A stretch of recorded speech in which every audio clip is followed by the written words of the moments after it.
La gare centrale, gare des nouveaux riches.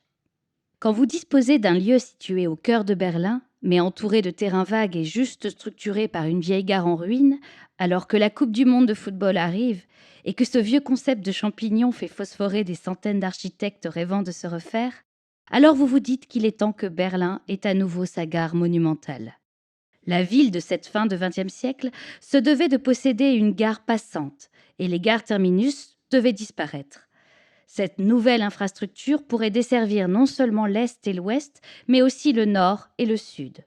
La gare Friedrichstraße, Hauptbahnhof, gare centrale, fut bien sûr étudiée, mais elle était trop imbriquée dans le tissu urbain et surtout déjà très occupée dans son sous-sol par le métro.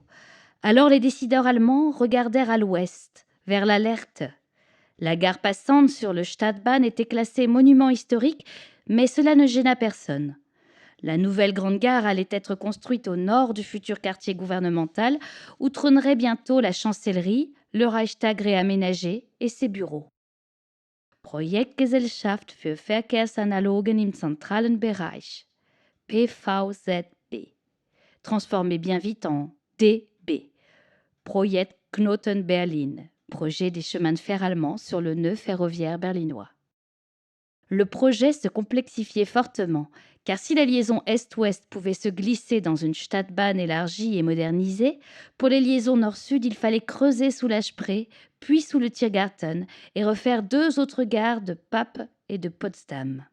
En tout, il fallait construire 3600 mètres de tunnel nord-sud à 4 voies, 500 mètres de tunnel pour le métro U5 et 2400 mètres de tunnel routier pour la route fédérale B96.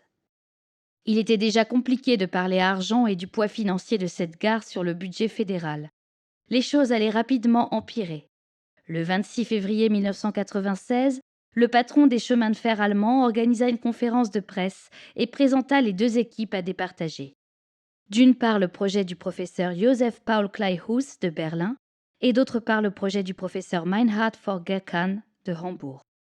Ce dernier s'était fait connaître par ses études sur les aéroports et notamment sa thèse sur l'aéroport de Hanovre, qui influença fortement la construction de l'aéroport de Berlin-Tegel.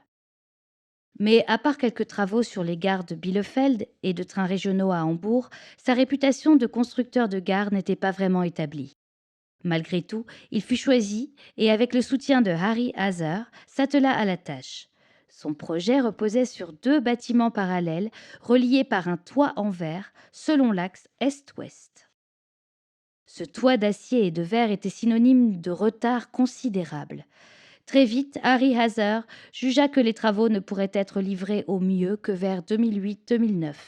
C'était inenvisageable pour le patron des chemins de fer allemands qui avait promis une livraison de l'équipement pour 2006, année de la Coupe du monde de football en Allemagne avec sa finale à Berlin.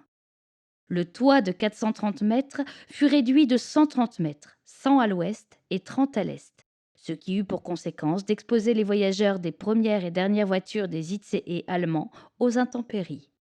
Le trafic longue distance débuta le 21 juin 2002, 17 jours après celui des trains urbains et régionaux, et la gare fut inaugurée par la chancelière le 26 mai 2006, quelques jours avant le début de la Coupe du monde.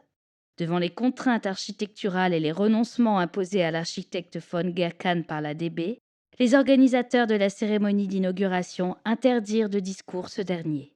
Celui-ci exprima son ressentiment dans la presse quelques jours plus tard.